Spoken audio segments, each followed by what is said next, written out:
จากสถานีวิทยุกระจายเสียงแห่งประเทศไทยจังหวัดลำพูนกระจายเสียงในระบบ FM Stereo Multiplex ความถี่ 95 เมกะเฮิรตซ์จากอาคารเลขที่ 113 หมู่ที่ 10 ตำบลบ้านกลางอำเภอเมืองจังหวัดลำพูนจากนี้ไปสถานีร่วมกับคณะสงฆ์จังหวัดลำพูนเสนอรายการธรรมะดีลิเวอรี่แสงธรรมที่ลำพูนค่ะ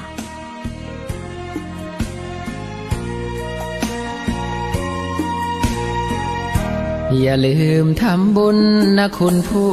ฟังอาทิตย์ละครั้งฟังธรรมไหว้พระสักหนแม้ใครเข้าวันเสาร์อาทิตย์วุ่นวนหยุดงานเรานั้นฝึกตนสืบค้นตามรอยความดีสุดแสนโชคดีที่เราเป็นไทยเมืองพุทธสืบสายชำระจิตใจแต่งสีทุกจางหายเพราะได้พระการเวลาผ่านไปไวดังฝันวนเวียนวันเดือนปีมีนิจสิน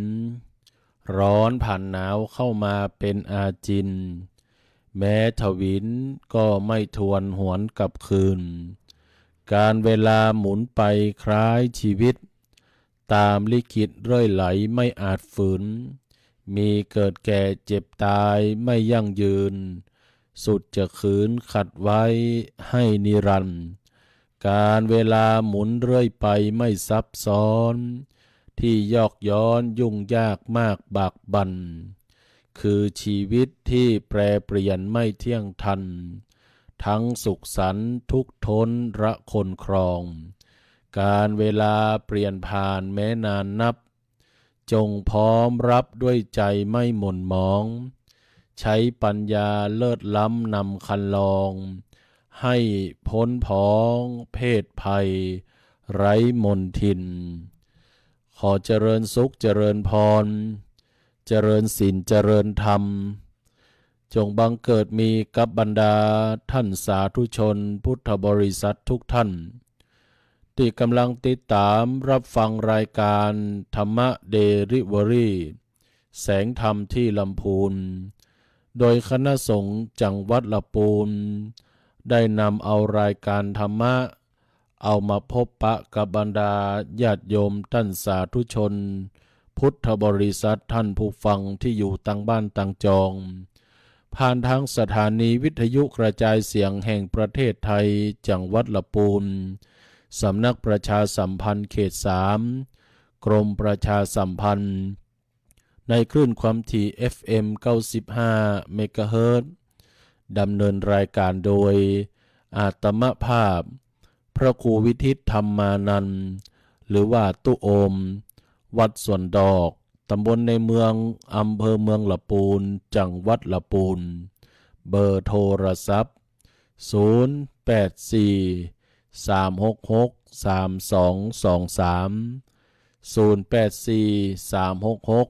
3223เป็นประจำทุกวันอาทิตย์ในช่วงเวลายามบ่ายตั้งแต่เวลาบ่าย2จนถึงบ่าย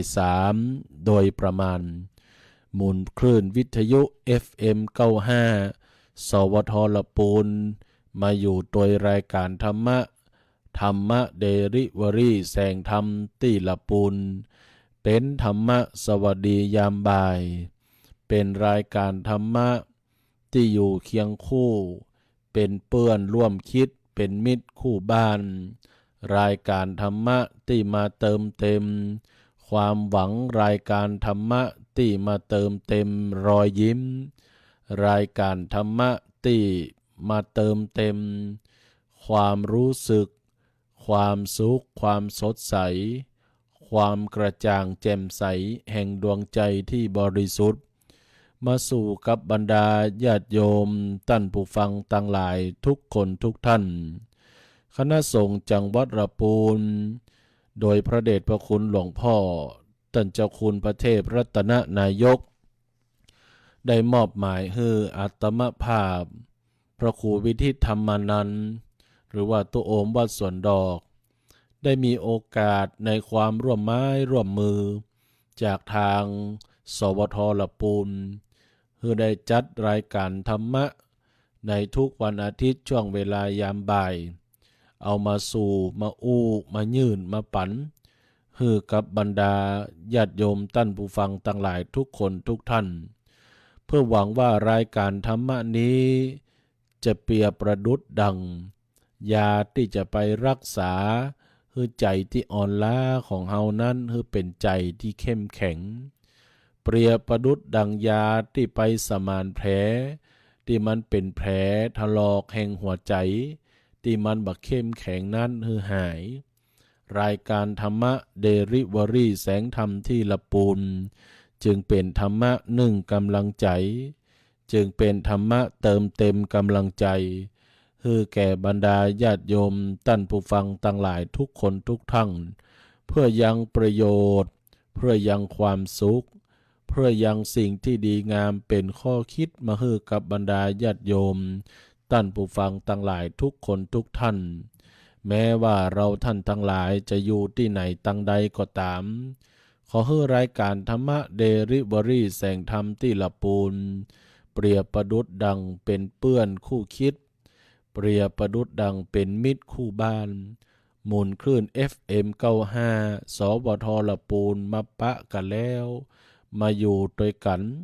มาเป็นเพื่อนรายการธรรมะด้วยกันมาฟังธรรมะที่เป็นสาระข้อคิดเติมเต็มแนวทางชีวิตที่เข้มแข็งให้กับบรรดาญาติโยมท่านสาธุชนทั้งหลายทุกคนทุกท่านเพื่อประโยชน์เพื่อโสติผลความเป็นมงคลแห่งชีวิตที่จะก่อเกิดกับชีวิตของเราท่านทั้งหลายเมื่อเรามีธรรมะเมื่อเราปฏิบัติธรรมะธรรมะก็จะคุ้มครองธรรมะก็จะรักษาเราแสงธรรมจะนำทางสว่างชีวิตแสงพระธรรมพัฒนาจิตให้สดใสแสงแห่งธรรมส่องสว่างกายและใจแสงนั้นไซคือแสงแห่งพุทธธรรมเราท่านทั้งหลายมีแสงแห่งพุทธธรรมจะมาพัฒนาจิตเฮาให้ร่มเย็นเป็นสุขให้มีจิตใจที่ข่าวใสและอยู่บนสังคมนี้โดยความร่มเย็นเป็นสุขสืบต่อไปในนามของพระเดชพระคุณหลวงพ่อท่านเจ้าคุณพระเทพรัตนนายกเจ้าคณะจังหวัดลำพูนเจ้าวาดวัดพระธาตุหริพูนชัยวรมหาวิหารฝากผ่านความห่วงใยฝากผ่านกำลังอกฝากผ่านกำลังใจมายังบรรดาพ่อแม่พี่น้องญาติโยมสาธุชนพุทธบริษัททั้งหลายทุกคนทุกท่านท่านผู้ฟังที่อยู่ต่างบ้านต่างจองในช่วงนี้อากาศฤดูกาลแห่งความหนาวกระจายแม้ว่าความหนาวมันจะลดลงไปพ่องแต่ว่าร่างกายของคนเฮาบางครั้งปรับตัวบ่ทันก็จะเมื่อยจะไข้ก็ต้องดูแลในเรื่องของสุขภาพร่างกายหรือแม้แต่ว่าภัยที่กำลังจะมาหรือเรื่องที่กำลังจะเข้ามาก็คือในเรื่องของฝุ่นละออง PM 2.5 ฝุ่นละอองขนาดเล็ก PM 2.5 ตีทางภาครัฐหรือหน่วยงานราชการเปิ้นรณรงค์ในการงดเผาในที่โล่งเพื่อที่จะป้องกันและบรรเทาในเรื่องของฝุ่นละอองขนาดเล็ก PM 2.5 ซึ่งมีผลกระทบต่อร่างกายหากเกินฉะนั้นเหตุผลที่เกิด PM 2.5 ก็หลากหลายเหตุผลบอกว่าจะเป็นควันจากรถหรือแม้แต่ว่าเป็นควันที่บ่ได้กรองจากโรงงานอุตสาหกรรมหรือแม้แต่ว่าเป็นควันที่เกิดจากการเผาขยะในที่โล่งและหลายคนหลายท่านอาจจะนึกในรูปแบบเดิมๆบอกว่าสมัยก่อนเพื่อกะเผาบ่เป็นหยังยุคการเวลาที่เปลี่ยนไปอากาศที่เปลี่ยนแปลง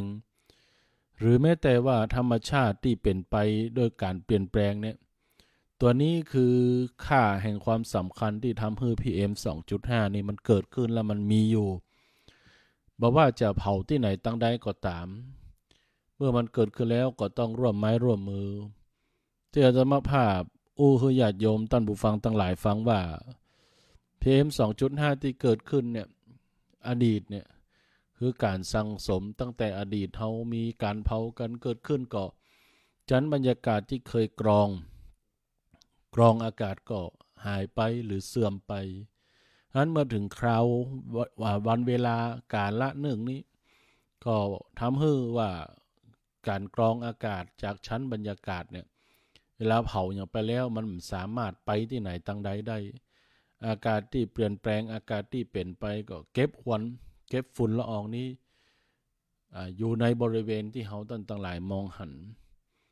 หันด้วยตาเปล่านั้นเมื่อสูดดมเข้าไปก็ทำให้เกิดมลภาวะหรือมลพิษในระบบทางเดินหายใจ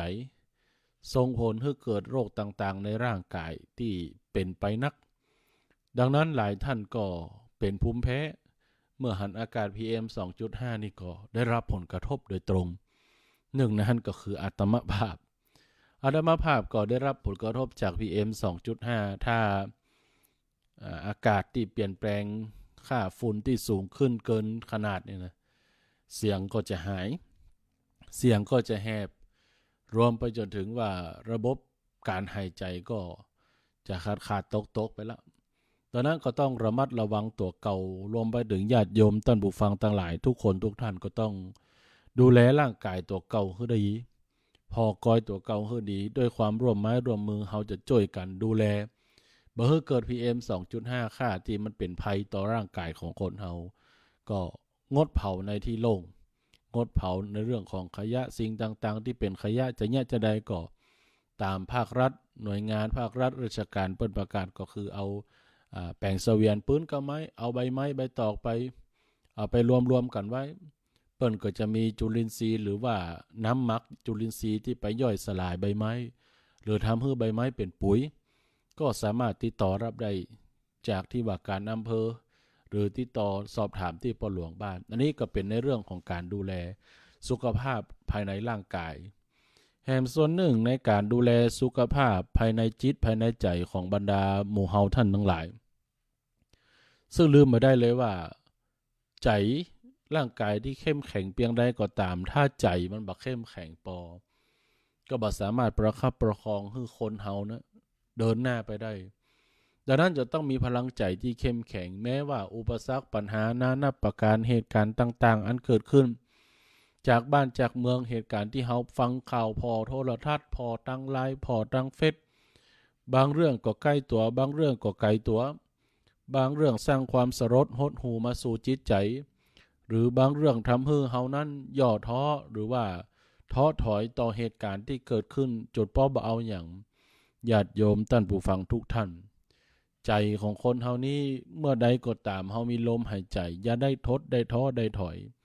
ในเมื่อเฮามีลมหายใจอยู่จงใช้ลมหายใจของเฮานั้นต่อสู้ฝ่าฟันอุปสรรคปัญหาเสริมพลังบวกเสริมพลังใจให้ตัวของคนเฮาเมื่อมีพลังบวกมีพลังใจที่เข้มแข็งสมบูรณ์เมื่อใจพร้อมใจที่เข้มแข็งก็จะส่งผลให้กายของคนเฮานะสามารถต่อสู้ฝ่าฟันอุปสรรคปัญหาเดินไปข้างหน้าด้วยความมั่นคงฉะนั้นคณะสงฆ์จังหวัดลำพูนโดยพระเดชพระคุณหลวงพ่อท่านเจ้าคุณพระเทพรัตนนายกเจ้าคณะจังหวัดลำพูนเจ้าอาวาสวัดพระธาตุหฤปุญชัยวรมหาวิหารฝากผ่านความห่วงใยฝากผ่านกำลังอกฝากผ่านกำลังใจ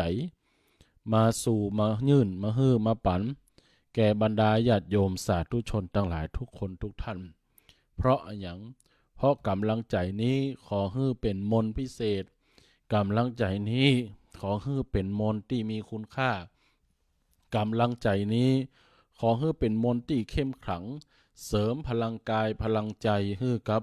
ญาติโยมสาธุชนทั้งหลายให้มีพลังกายพลังใจที่เข้มแข็งแรงสมบูรณ์อยู่บนโลกนี้ได้อย่างมีความสุขสืบต่อไปเพราะนั้นก็ต้องเป็นกำลังอกเป็นกำลังใจให้แก่บรรดาญาติโยมสาธุชนทั้งหลายทุกคนทุกท่านตัวและแถมเรื่องหนึ่งที่เป็นเรื่องสำคัญที่อาตมาภาพจักให้กับบรรดาญาติโยมท่านทั้งหลายรวมไปจนถึงการ เชิญชวนในฐานะเราท่านทั้งหลายเป็นประชาชนเป็นคนไทยที่อยู่ภายใต้ร่มพระบารมีของพระมหากษัตริย์ที่ทรงเป็นประมุขอยู่ภายใต้รัฐธรรมนูญและก็อยู่ภายใต้สังคมที่สังคมปกครองด้วยประชาธิปไตยดังนั้นในส่วนของวันที่8กุมภาพันธ์2569นี้เป็นวันที่คนไทยจะต้องออกไปใช้สิทธิ์ในการเลือกตั้งสสแล้วก็ออกเสียงประชามติดังนั้นอาตมาภาพก็ต้องให้กับญาติโยมท่านทั้งหลายสิทธิ์ที่เฮาท่านทั้งหลายจะต้องไปใช้นี้หมายถึงหน้าที่ภายใต้รัฐธรรมนูญหน้าที่ภายใต้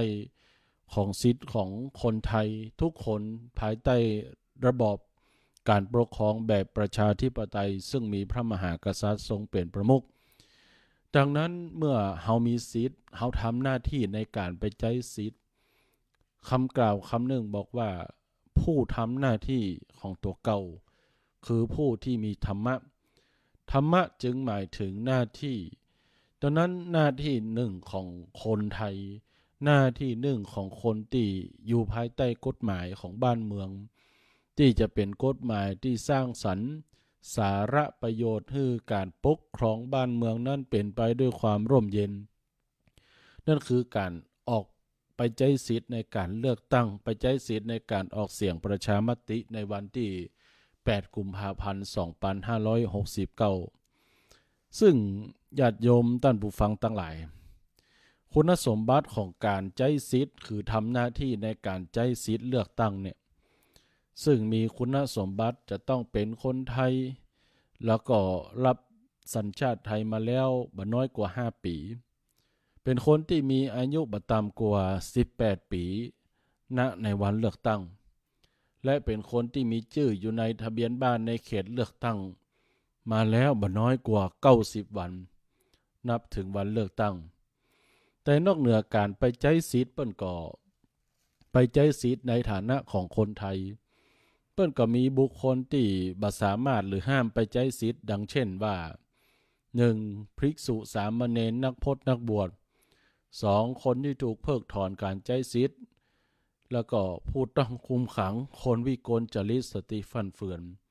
ก็บุคคลทั้ง4ประเภทที่อาตมาภาพนี้ก็เป็นบุคคลที่ได้รับการยกเว้นแล้วก็ห้ามไปใช้สิทธิ์ดังนั้นเมื่อเฮามีสิทธิ์ที่เปิ้นมอบหมายให้เฮาเนี่ยถ้าเฮาเดินหน้าไปช่วยกันใช้สิทธิ์ในการคัดเลือกตัวแทนของหมู่เฮาเข้าไปในสภาแล้วก็ช่วยกันสร้างความเข้มแข็งของระบอบประชาธิปไตยที่มีองค์พระมหากษัตริย์ทรงเป็นประมุขดังนั้นเป็นสิทธิ์เป็นหน้าที่ที่เฮาออกไปใช้ดังนั้นคนไทยออกไปใช้ในฐานะของคนไทยในฐานะที่อยู่ภายใต้รัฐธรรมนูญระเบียบกฎหมายสิทธิ์เหล่านี้จะกลายเป็นหน้าที่ที่สำคัญของหมู่เฮาท่านทั้งหลายจังหวัดละปูนเฮาก็เหมือนเดียวกันญาติโยมท่านผู้ฟังทั้งหลายที่มีคนไปใช้สิทธิ์ในการเลือกตั้งไปใช้สิทธิ์ในการเลือกตั้งครั้งนี้ก็เช่นเดียวกันก็มีความมุ่งหวังว่าอยากจะให้คนไทยหรือคนละปูนเฮาเนี่ยที่ได้ยินได้ฟังกันเนี่ยออกไปใช้สิทธิ์ของตัวเก่าแม้ว่าเฮาไปใช้สิทธิ์แล้วผลที่ออกมาจะเป็นจะได้ก็ตามเป็นแห่งเรื่องหนึ่งแต่เฮามีโอกาสเข้าไปใช้สิทธิ์ของตัวเก่านั้นคือการได้ทำหน้าที่ได้อย่างบ่ขาดตกบกพร่องการได้ทำหน้าที่ได้อย่างสมบูรณ์ดังนั้นก็ต้องจวน8กุมภาพันธ์69ไปใช้สิทธิ์ในการเลือกตั้งลำปูนบ่ลำพังลำปูนจะแน่นหนาฝากข้างลำปูนจะปากันขับเคลื่อนครองแชมป์คนที่ไปใช้สิทธิ์เลือกตั้งมากที่สุดในประเทศไทยก็ต้องประกาศจวนหมู่เฮาตั้นทั้งหลายทุกคนทุกท่านตัวสำหรับในเนื้อหาสารธรรมธรรมะ คำคมข้อคิดชีวิตประจำวันในวันอาทิตย์นี้ก็อู้ถึงในเรื่องของมนุษย์หรือคนที่มีหน้าที่วันนี้ก็ต้องอู้ในเรื่องของหน้าที่ของความเป็นคนหน้าที่ของความเป็นคนนั้นมีวลีคำอู้ของคนนั้นตั้งกล่าวไว้บทหนึ่งว่าหน้าที่ของชาวประมงคือหาปลาหน้าที่ของพ่อค้าคือหาผลกำไรหน้าที่ของศิลปินคือสร้างศิลปะหน้าที่ของพระคือการให้ข้อคิดเพื่อสอนมนุษย์ดังนั้นหน้าที่นั้นจึงหมายถึงกิจหรือว่าสิ่งที่ต้องทำเป็นกรรมที่ต้องประกอบกิจที่ต้องทำกรรมที่ต้องประกอบสิ่งที่รับผิดชอบหากละเลยปล่อยปละก็จะเกิดความเสียหายดังนั้นคนจะดีหรือว่าจะลุจะเสียก็อยู่ที่หน้าที่นั้นกิจที่ต้องทำกรรมที่ต้องประกอบและสิ่งที่รับผิดชอบนะเป็นหน้าที่ของคนเฮาจะดีจะหายหรือว่าคนจะดีจะเสียก็อยู่บนพื้นฐานของหน้าที่เพราะหน้าที่บอกคือหูถึงฝีมือและความสามารถของแต่ละคนของแต่ละบุคคลหน้าที่จะบอกว่าคนนั้นมีฝีมือความสามารถเพียงใดของแต่ละคนที่แตกต่างกันไปซึ่งจึงมีบทนิพนธ์บทหนึ่งบอกว่าหน้านอกบอกความงามหน้าในบอกความดีหน้าที่บอกความสามารถหน้านอกนั้นจะบอกความงดงามของคนเฮาตั้งในก็คือในจิตในใจนี้จะบ่งบอกถึงความดีส่วนหน้าที่ก็บ่งบอกถึงความสามารถนั้นประการสำคัญนี้มีหน้าที่ต้องรู้จักหน้าที่ปฏิบัติหน้าที่บ่ลบเลี่ยงเบี่ยงบายต่อหน้าที่รู้คุณของหน้าที่บ่ก้าวก่ายหน้าที่บ่ยะอันยังเกินหน้าที่นั้นกำอู้เนี่ยศรัทธาญาติโยมท่านทั้งหลายความสำคัญของหน้าที่นั้นจะต้องคนเฮาจะต้องรู้จักหน้าที่ปฏิบัติหน้าที่บ่ลบเลี่ยงเบี่ยงบายต่อหน้าที่รู้คุณของหน้าที่บ่ก้าวก่ายหน้าที่และบ่ยะอันยังเกินหน้าที่ฉะนั้นถ้าเรารู้จักคำว่าหน้าที่เนี่ยเราจะมองดูว่าเป็นสาระสำคัญของการใช้ชีวิตนั้นอันว่าหน้าที่เนี่ยท่านกล่าวว่ามีอยู่สองลักษณะตัวกัน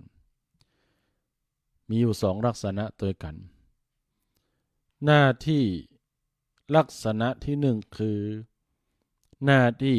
ที่เป็นโดยธรรมชาติหน้าที่ที่เป็นโดยธรรมชาติและประการที่สองหน้าที่ที่เป็นโดยการได้รับการมอบหมายประการแรกเนี่ยหน้าที่ที่เป็นไปโดยธรรมชาติอย่างอาทิเช่นหน้าที่ของความเป็นพ่อเป็นแม่หน้าที่ของความเป็นลูกทั้งบทบาทหน้าที่พ่อแม่ลูกเนี่ยเป็นไปโดยธรรมชาติโดยไม่ต้องมีใครสอนโดยไม่ต้องมีใครไปสะกิดบอกเมื่อพ่อแม่เนี่ยมีลูกบทบาทหน้าที่ที่เคยอยู่ก็เพิ่มขึ้นมีขึ้นและต้องปฏิบัติในฐานะของความเป็นพ่อเป็นแม่ลูกเองก็เช่นเดียวกันเมื่อเกิดออกมาจากครรภ์มารดานะได้ชื่อว่าเป็นบุตรเป็นลูกเนี่ยก็มีหน้าที่ในฐานะของความเป็นลูกโดยปริยายโดยบ่สามารถบิดพริ้วได้เพราะมันเป็นหน้าที่ดังนั้นหน้าที่ที่เป็นไปโดยธรรมชาติเนี่ยก็อาทิเช่นว่าหน้าที่ของความเป็นพ่อเป็นแม่เป็นลูก ดังนี้เป็นต้นส่วนแหมลักษณะหนึ่งก็คือหน้าที่ที่ได้รับมอบหมายนอกเหนือจากหน้าที่ที่เป็นไปโดยธรรมชาติละแหมอย่างหนึ่งคือหน้าที่ที่ได้รับมอบหมายอาทิเช่นว่าเป็นพ่อหลวงบ้านเป็นกำนันเป็นอธิบดีเป็นนายอำเภอเป็นนายกรัฐมนตรีเป็นนายกเทศมนตรีเป็นนายกอบต.เป็นสท.เป็นสจ.เป็นนายกอบจ.เหล่านี้เป็นหน้าที่ที่ได้รับมอบหมายการได้รับมอบหมายรวมไปจนถึงว่าเป็นการได้รับมอบหมายจากพี่น้องประชาชนได้รับมอบหมายด้วยความไว้วางใจของประชาชนเลือกขึ้นมาเป็นผู้นำคือพ่อหลวงบ้านเลือกขึ้นมาเป็นกำนันหรือแขว้นพ่อหลวงนี้เป็นห้องว่าแกนะคนเมืองกำนันห้องว่าแขว้นพ่อหลวงก็ดูแลลูกบ้านภายในหมู่บ้านดูแลทุกสุขทั้งตำบลก็คือกำนันส่วนในอำเภอก็ได้รับมอบหมายจากปลัดกระทรวงมหาดไทยโดยประกาศเป็นราชกิจจานุเบกษาสนองงานใต้ร่มบารมีของบาทสมเด็จพระเจ้าอยู่หัวรวมไปจนถึงนายกรัฐมนตรีทุกตำแหน่งที่เป็นหน้าที่ที่ได้รับมอบหมายนั้นได้รับการแต่งตั้งเมื่อได้รับการแต่งตั้งนี้ก็ต้องทำหน้าที่ในฐานะที่เฮามาเป็นตัวแทนของผู้ที่เปิ้นเลือกเฮามาเหมือนกับเฮาตั้งหลายเนี่ยไปเลือกตั้งก็เป็นตัวแทนในการเลือกคนไปเป็นตัวแทนเพื่อแต่งตั้งไปเป็นตัวแทนเฮาตั้งหลายดังนั้นคำว่าหน้าที่เนี่ยเป็นสิ่งที่สำคัญโบราณท่านจึงมีบทกลอนสอนใจในเรื่องของหน้าที่บทหนึ่งไว้ว่าหน้าที่ดีก็มีหน้าชูราศีหน้าตาดีแต่ขี้เกียจคนเหยียดหยามหน้าที่นั้นสำคัญกว่าคนหน้างามหน้าตาดีหน้าที่สามไม่งามหน้าที่ดีก็มีหน้าอยู่ที่หน้าความงดงามของใบหน้าหน้าที่ที่ดีก็เป็นที่เชิดชูสง่าราศีแต่ว่าคนหน้าตาดีนี่แต่ขี้ค้านเนี่ยเปิ่นปากันดูหมิ่นดูแคลนหน้าที่นั้นเปิ่นจึงบอกว่ามีความสำคัญเพราะเป็นความงามโดยปริยายตรงกันข้ามถ้าหน้าที่ดีหน้าตาดีแต่ว่าทำหน้าที่บดีก็บ่งามดังนั้นนักปราชญ์เปิ้นจึงแบ่งหน้าที่ของแต่ละกลุ่มแต่ละคนเอาไว้ซึ่งจักได้นำมาอู้ฮือกับบรรดาท่านผู้ฟังทั้งหลายของแต่ละหน้าที่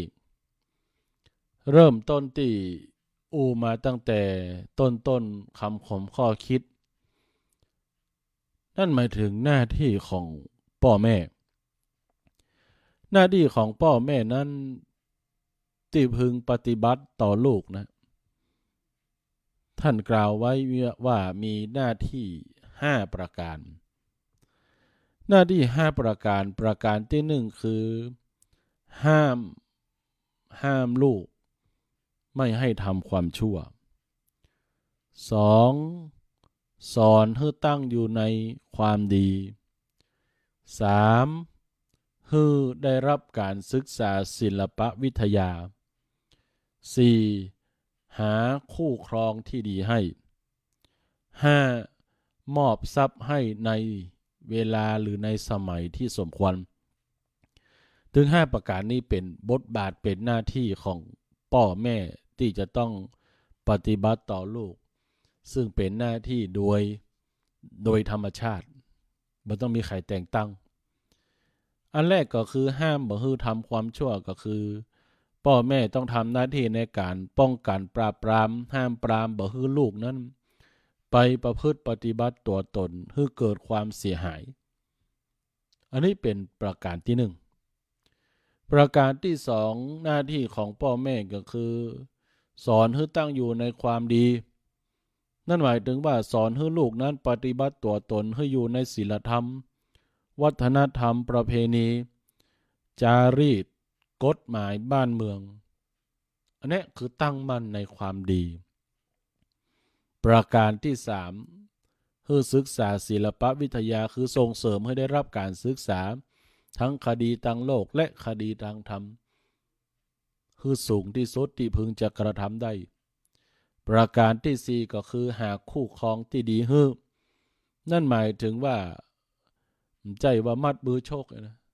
ไม่ใช่ว่าคลุมถุงชนแต่ว่าเมื่อถึงเวลาอันเหมาะสมเนี่ยก็แนะนำพอกอยคู่ครองของลูกให้เหมาะสมในเวลาที่สมควรและประการที่ห้าเมื่อถึงเวลาอันสมควรก็มอบทรัพย์สินมรดกให้แก่ลูกก็คือมอบบทบาทภาระหน้าที่การงานที่ให้ลูกบริหารหรือมอบมรดกให้ครอบครองดังนั้นหน้าที่ของความเป็นพ่อเป็นแม่ที่พึงจะปฏิบัติต่อลูกนั้นโดยสรุปก็คือว่าตัดชั่วตัวดีวิชาอยู่คู่บุญทุนมีแถมต้องห้ามให้หวงห่วงห้ามบ่ฮื้อทำความชั่วความผิดฮื้อทำแต่ความดีฮื้อความเจริญก้าวหน้าหวงหักดุดแก้วตาดวงใจบ่ฮื้อไผมาทำอันตรายห่วงก็คือเกรงลูกว่าจะไปทำสิ่งบ่ดีเขาจะต้องปกป้องคุ้มครองดูแลลูกอันนี้คือหน้าที่ของพ่อของแม่ที่พึงปฏิบัติต่อลูกเป็นหน้าที่โดยธรรมชาติแถมหน้าที่หนึ่งก็คือหน้าที่ของลูกเต้าหรือบุตรธิดาที่จะพึงปฏิบัติต่อพ่อต่อแม่โบราณนักปราชญ์เพิ่นก็กล่าวไว้ว่าท่านเลี้ยงเรามาเราเลี้ยงท่านตอบช่วยเหลือกิจการงานของท่านดำรงวงตระกูลประพฤติตนให้สมควรได้รับมรดกท่านเจ็บป่วยต้องรักษาท่านมรณาต้องทำศพให้ท่านเลี้ยงเรามาเราเลี้ยงท่านตอบประการที่หนึ่งก็คือเลี้ยงดูพ่อแม่ยามแก่เฒ่าบ่ปล่อยปะละเลยพ่อแม่สองก็คือช่วยเหลือกิจการงานของท่านก็บ่นิ่งดูได้บ่เป็นคนบ่ไร้น้ำใจเข้าไปช่วยแบ่งเบาภาระของพ่อของแม่การงานของพ่อของแม่ดำรงวงตระกูลก็บ่ทำให้วงตระกูลเสื่อมเสียประพฤติต่อเก่าให้เป็นคนที่สมควรได้รับมรดกก็คือปฏิบัติตนปฏิบัติตัวให้พ่อแม่นั้นไว้ใจและวางใจที่จะให้ครอบครองสมบัติพัสถานที่เป็นมรดกสุดท้ายยามท่านเจ็บป่วยปาไปรักษาท่านถึงแก่มรณะก็ทำบุญอุทิศตั้งศพไว้นั้นโบราณเปิ้นจะเขียนว่ายามแก่เฒ่าหวังให้เจ้าเฝ้ารับใช้ยามป่วยไข้หวังให้เจ้าเฝ้ารักษายามเมื่อถึงวันตายวายชีวาหวังลูกยาช่วยปิดตายยามสิ้นใจอันนี้เป็นหน้าที่ของลูกเต้าบุตรธิดาที่พึงปฏิบัติต่อพ่อต่อแม่อันนี้ได้สองหน้าที่ละหน้าที่แรกก็คือหน้าที่ของพ่อของแม่หน้าที่ที่สองก็คือหน้าที่ของบุตรธิดาลูกเต้าหน้าที่ที่สามก็คือหน้าที่ของครูบาอาจารย์ที่จะต้องปฏิบัติต่อศิษย์หน้าที่ที่สามในครูบาอาจารย์ก็คือทำหน้าที่ในการแนะนำดีให้เล่าเรียนดีบอกศิลปวิทยาให้ดียกย่องให้ปรากฏในที่ชุมชนป้องกันภัยในที่ต่างๆอันนี้มีแหม5ข้ออีนะอันแรกก็คือแนะนำดีก็คือแนะนั้นหมายถึงบอกคือฮู้นำหมายถึงทำคือพอคือดูเป็นแบบอย่างในทางที่ดีนี่เป็นหน้าที่ของครูบาอาจารย์อันที่สองก็คือเล่าเรียนดีก็คือพร่ำสอนเพื่อผลของศิษย์ของตัวเก่าคือดีนั่นหมายถึงว่าครูเนี่ยได้ทำหน้าที่ในฐานะแม่พิมพ์ของชาติพิมพ์ใดที่เต็กออกมาหล่อหลอมออกมาพิมพ์นั้นก็งดงามดีงามเหมือนกับแม่พิมพ์ที่แปลงเอาไว้นั่นหมายถึงการศึกษาใดที่ครูให้แก่ลูกศิษย์ลูกหาก็เป็นผลที่จะดีต่อลูกศิษย์ลูกหาประการที่3บอกศิลปวิทยาโดยบ่ปิดบังอำพังบ่หวงต่อความรู้ต่างๆ ประการที่สี่ก็ยกย่องให้ปรากฏก็คือยกย่องเชิดชูเกียรติคุณของลูกศิษย์ที่ทำคุณงามความดีที่ประสบผลสำเร็จให้เป็นที่ประจักษ์แก่สังคมและประการที่ห้าหน้าที่ของครูบาอาจารย์ก็คือป้องกันภัยในที่ต่างๆก็คือคอยคุ้มครองป้องกันภัยแก่ลูกศิษย์ลูกหาอันนี้เป็นหน้าที่ของครูบาอาจารย์ที่จะต้องปฏิบัติต่อลูกศิษย์เช่นเดียวกันลูกศิษย์จะต้องปฏิบัติต่อครูบาอาจารย์ก็ต้องลุกขึ้นรับ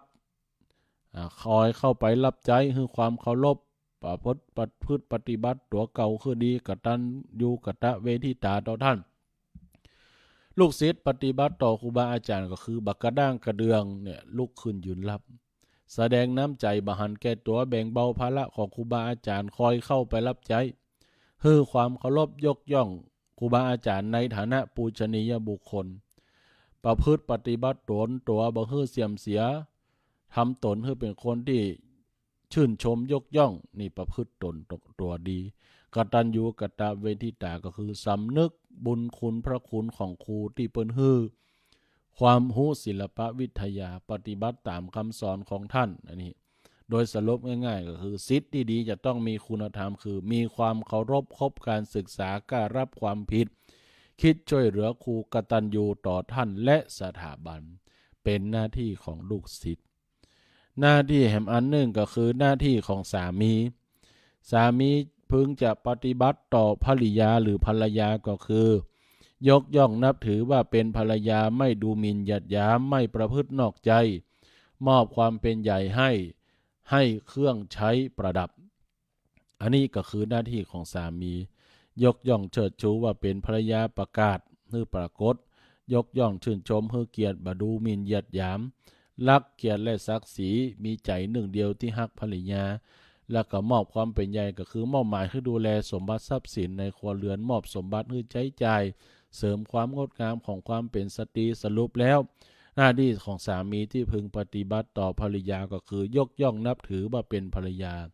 ไม่ด่าดูหมิ่นประมาทไม่ลุอำนาจนอกใจมอบความเป็นใหญ่ให้เครื่องใช้แต่งตัวอันนี้เป็นหน้าที่ของสามีหน้าที่ของภรรยาที่พึงปฏิบัติต่อสามีก็เป็นต้นว่า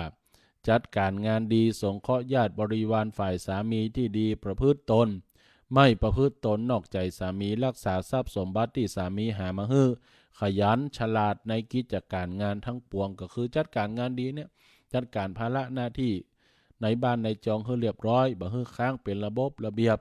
สงเคราะห์ญาติบริวารฝ่ายสามีก็คือมีน้ำใจบ่ใจจืดใจจางอนุเคราะห์ญาติเปิ้นก็เหมือนญาติตัวญา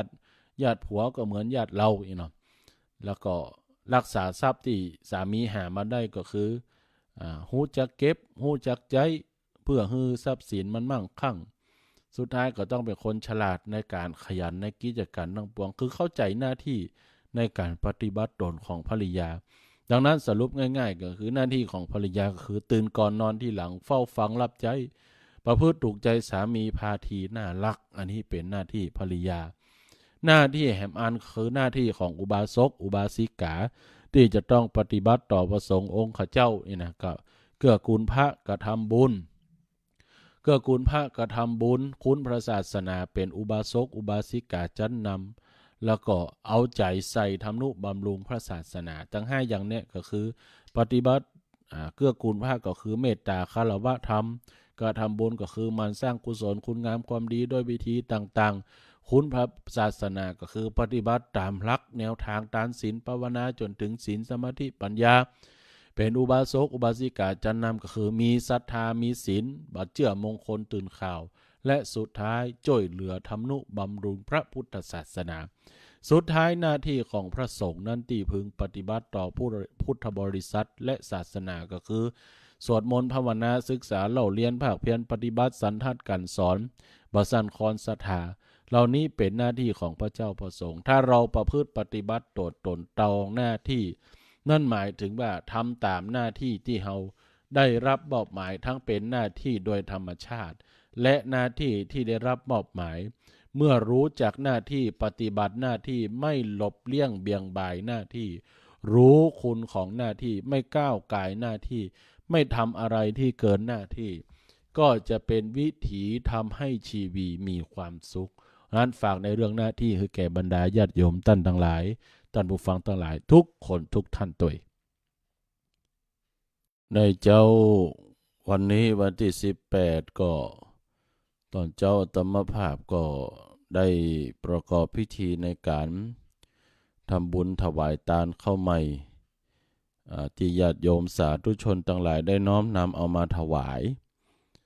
ที่ได้รับบริจาคถุงละ150 บาทเป็นถุงละ5 กิโลก็รวมๆไปแล้วก็ได้มูลค่าเป็นปริมาตรของข้าวสารถึงหมดก็ประมาณตันป่าย 1,000 กว่ากิโล1,000 กว่ากิโล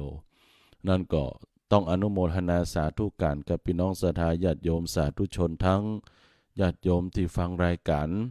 แสงธรรมที่ละปูนธรรมะเดลิเวอรี่ก็ดีญาติโยมสาธุชนโดยเฉพาะอย่างยิ่งศรัทธาวัดสวนดอกที่ได้ปากันให้กันหอมคนละถุง2 ถุงก็ความปรารถนาที่ตั้งไว้ส่วนหนึ่งก็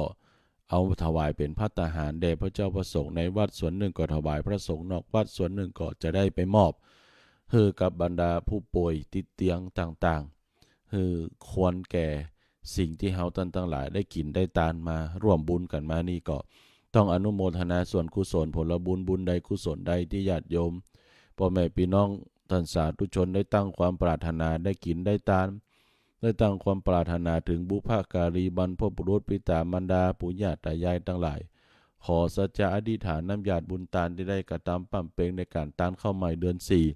ร่วมกับอาตมาภาพบุญนั้นกุศลนั้นไปจู้จอดหอดถึงเติงตานแก่ท่านเจ้าเขาเจ้าอันเป็นผู้มีพระคุณของเฮาท่านทั้งหลายขอท่านมาปัตตาอนุโมทนาในกองกรกุศลผลบุญขอบุญสมทรงยุคือท่านทั้งหลายเหล่านั้นเป็นบรรพบุรุษบรรพชนบุพการีชนปู่ย่าตายายปิตามารดาได้ปัตตาอนุโมทนาจื่นจ้อยเป็นบุญไฟห้อยนำปาไปถึงแก่สวรรค์ชั้นฟ้าตามคติวิสัยตัวตนบุญกุศลที่ญาติโยมที่ปากันให้กันหอมขออย่าได้อดอย่าได้อยากอย่าได้กั้นอย่าได้ต่ำกว่าคนอย่าได้จนกว่าไขตั้งต่อที่นี้ไปฮื้ออุทิศจำเริญก้านกุ้งรุ่งเรืองเหมือนกับเม็ดข้าวที่แผ่ออกกระจายออกไปสู่คนทั้งหลายไปสู่เนื้อนาบุญทั้งหลายขอให้ได้วุฒิจำเริญในหน้าที่การงานการเงินการดำเนินชีวิตเหมือนกันจุผู้นายคนขออนุโมทนากับสาธุชนท่านทั้งหลายย่อพนมก่อนขอให้ท่านทั้งหลายย่อพนมก่อนอนุโมทนาสาธุการเช่นเดียวในบุญในกุศลเหมือนกันจุผู้นายคน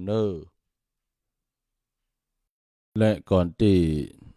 จะนำรายการจากลาบรรดาพ่อแม่พี่น้องญาติโยมสาธุชนไปกันก่อนนี้อาตมภาพก็มีข่าวประชาสัมพันธ์ประกาศเอิญเชิญชวนงานบุญงานกุศลมาฮื้อแก่บรรดาญาติโยมสาธุชนพุทธบริษัททั้งหลายหมู่เฮาเจ้าข้างานบุญงานกุศลงานแรกก็เป็นข่าวประชาสัมพันธ์จากทางวัดสวนดอกตำบลในเมืองอำเภอเมืองจังหวัดลำพูนขอเชิญบรรดาพ่อแม่พี่น้องญาติโยมสาธุชนทั้งหลายทุกคนทุกท่านร่วมงานทำบุญ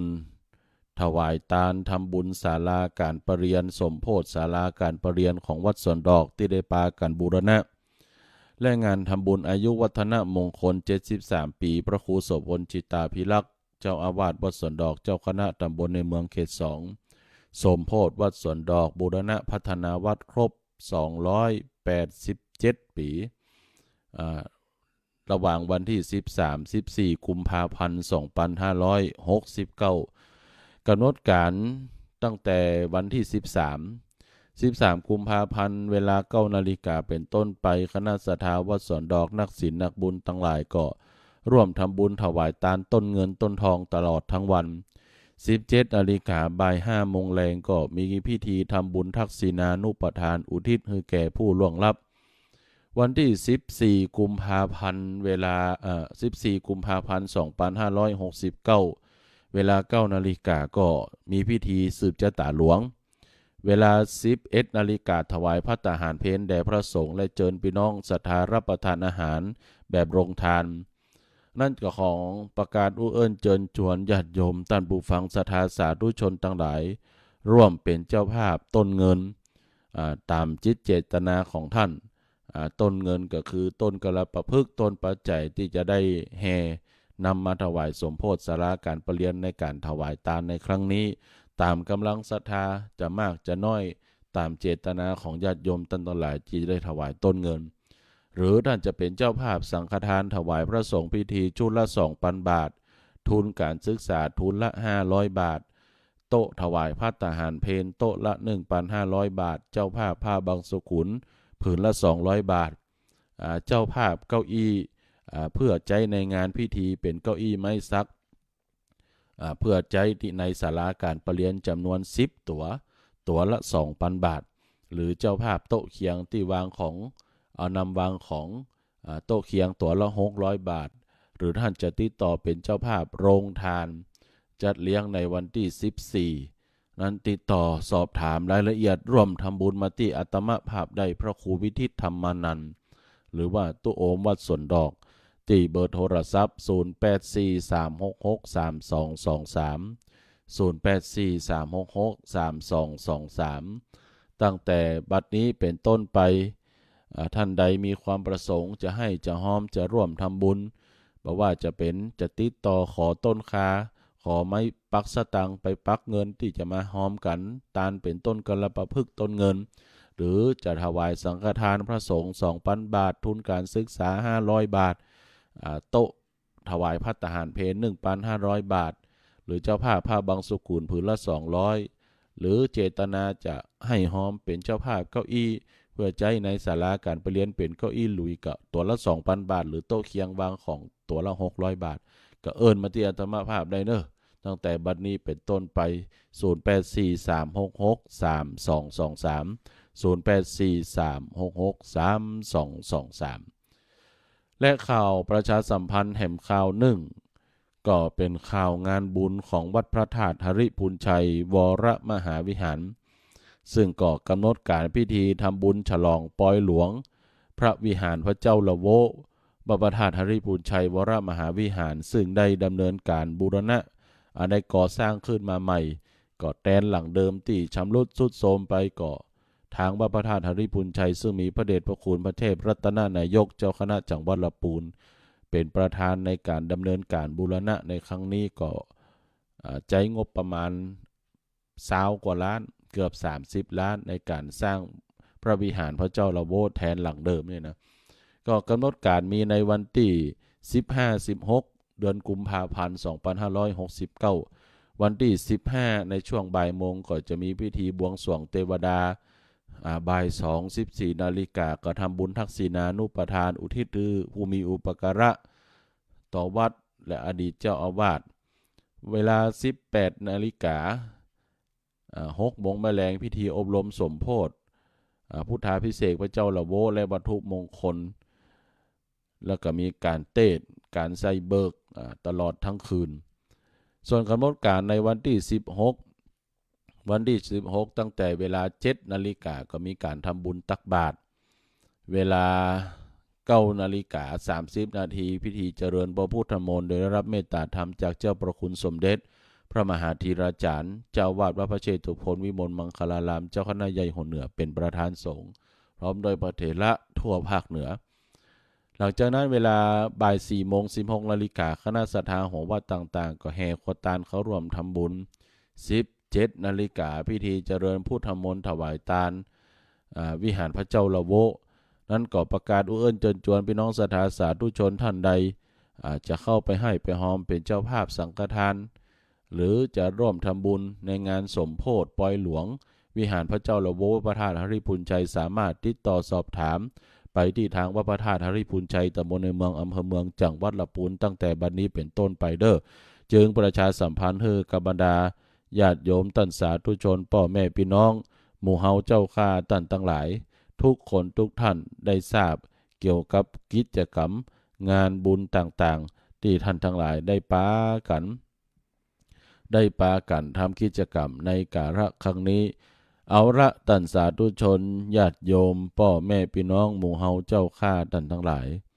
เวลาบัดเดี๋ยวนี้ก็จวนจำเวลาหมดเวลาแล้วอาตมาภาพจักได้ขอนำเอารายการ ย่างย้ายจากลาบรรดาตันสาธุชนพ่อแม่พี่น้องหมู่เฮาเจ้าข้าไปกันแห่ก่อนไว้มีโอกาสหน้าวันอาทิตย์หน้าเฮาก้อยมาปะกันใหม่สำหรับในวันอาทิตย์นี้หมดเวลาแล้วตันตั้งหลายเฮ้ยเสียดายแต่เฮยเวลาบ่ท่าบ่อินดูตาขออินดูหน้าจะขออำลาจากย้ายเทวบุตรตารักษานิไว้จงเผยพอใกล้ทุกคนอย่าฮือข้อร้ายมาถูกตัวตนให้ญาติโยมทุกคนอินพรมอยู่ใกล้ขอเราเทวานาคาต่ำใต้จุงรักษาโพยภัยพี่น้องพยะกังวลอย่าได้เข้าซ้อนอย่าเจ็บป่วยไข้โรคาเจ็บหัวปวดท้องเจ็บน่องเจ็บขาขอพองพยาไกกาจากเจ้าให้อายุยืนยาว100 ขวบเข้าสมดังกำปอนนิสัยก่อนพรากจากกันขอจำชื่อไว้เตอะรายการธรรมะแสงธรรมโปรดจำชื่อไว้เตอะดวงไทยตาขำก้อยมาฟังธรรมขีญาวันนาก้อยมาฟังธรรมขีญาวันนายะถาสปีปอนดีพุทธะใจยะมังกะละน้อมเอามาปั่นรายการธรรมะเดริเวอรี่แสงธรรมที่ละปูนที่เฮาฟังกันเวลาก็พันมดลงเสียงลงเต้าอี้วันอาทิตย์หน้าเจิญมาปะกันที่นี่เวลาพอดีบ่น้อยสุข3ประการเจยบานชื่นจ้อยกล่าวเป็นคำถ้อยฮือฟังอายุวันนะพละสุขขังมีแก่คนฟังเหมือนกันจูผู้มีแก่คนฟังเหมือนกันจูผู้อยู่ดีมีสุขมีโชคมีใจไร้โรคโศกภัยร่ำรวยเงินทองเหมือนกันจุผู้นายคนเดออายุวันโนสุขัง